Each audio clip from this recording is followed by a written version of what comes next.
L'autobiographie selon Toto. C'était un matin ensoleillé dans la salle de classe. Les rayons de lumière traversant les grandes fenêtres et illuminant les cahiers ouverts sur les pupitres. La maîtresse, craie à la main, voulait tester la culture générale de ses élèves et se tourne vers Toto avec un sourire malicieux. Toto, peux-tu me dire ce qu'est une autobiographie? Toto se redresse, les yeux plissés, comme s'il venait d'entendre une question venant d'une autre planète. Il réfléchit intensément, le menton dans la main, puis répond d'un ton sérieux, sûr de lui. Une histoire de voiture?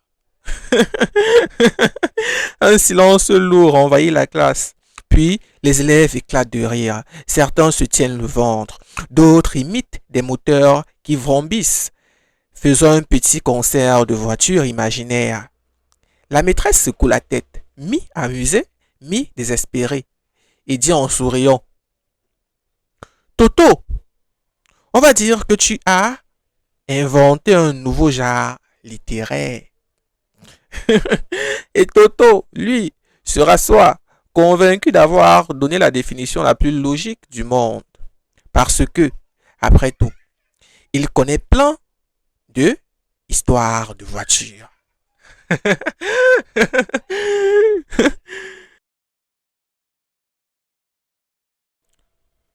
Le complément d'objet direct, selon Toto. C'était un après-midi tranquille dans la classe.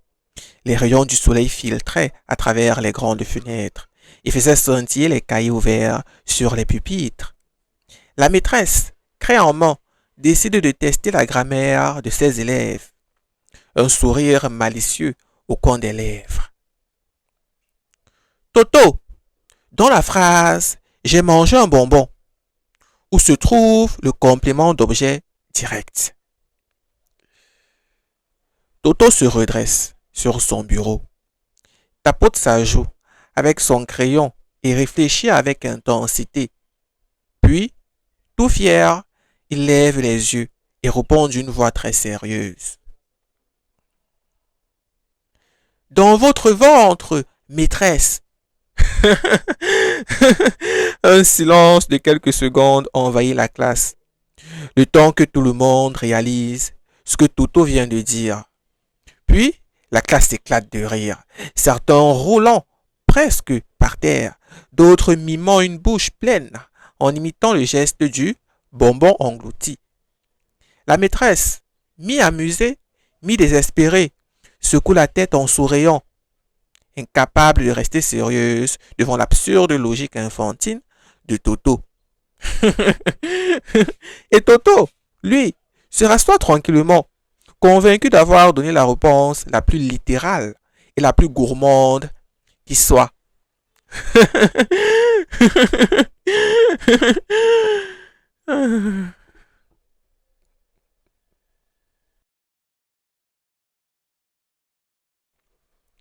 La voyelle selon Toto.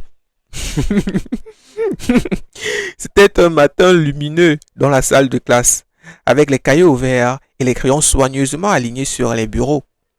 La maîtresse, toujours pleine d'entrain et d'humour, décide de réviser les bases de la langue française avec ses élèves. Elle se tourne vers Toto, le roi des réponses inattendues, un sourire malicieux aux lèvres. Toto, peux-tu me dire qu'est-ce qu'une voyelle? Toto, penché sur son bureau, tapote son menton avec son crayon, comme s'il réfléchissait à un mystère insondable. Après un long instant de concentration dramatique, il lève les yeux vers la maîtresse et répond avec une conviction totale. La femme du voyou, madame. Un silence stupéfait envahit la classe. Puis les élèves éclatent de rire, à gorge déployée. Certains se tiennent le ventre, d'autres se roulent presque sous les tables en mimant des voyous imaginaires. La maîtresse secoue la tête, mi-désespérée, mi-amusée, incapable de rester sérieuse devant cette logique infantile, mais complètement hors sujet.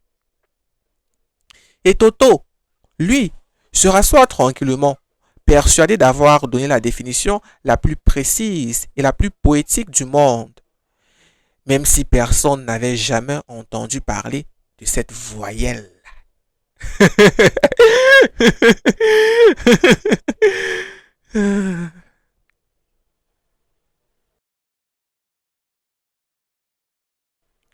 La reproduction prudente selon Toto.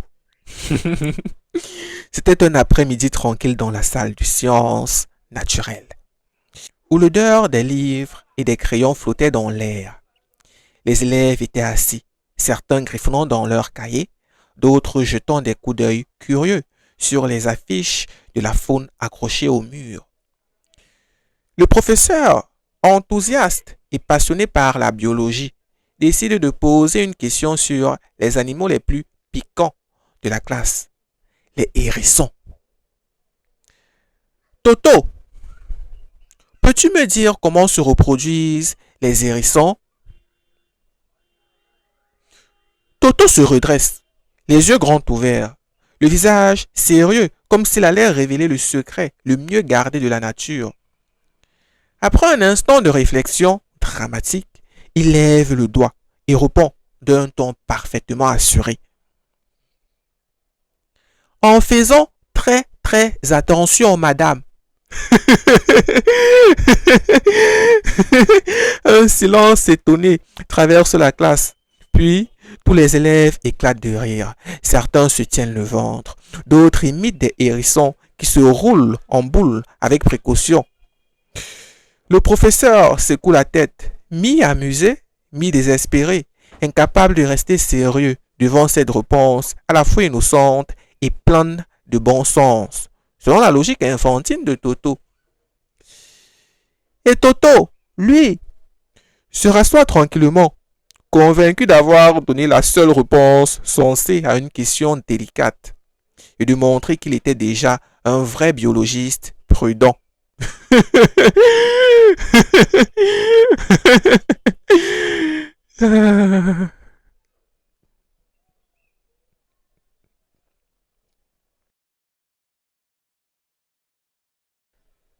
L'ironie selon Toto.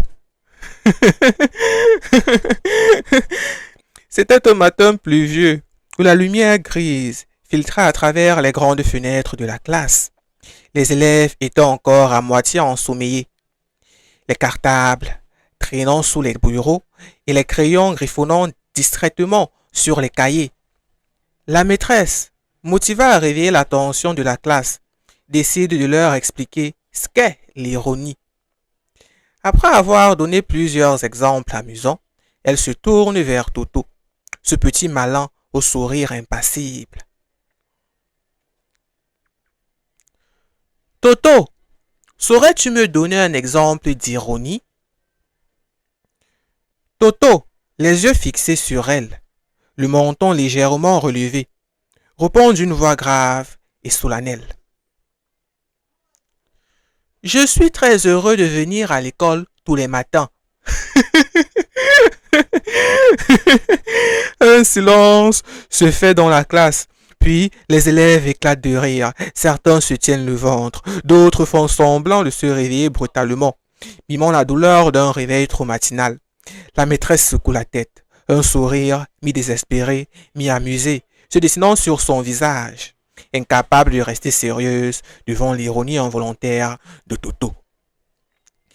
Et Toto, lui, se rassoit, convaincu d'avoir donné le meilleur exemple d'ironie du monde, sans se douter que toute la classe venait de découvrir qu'il avait parfaitement compris, mais à sa façon très personnelle.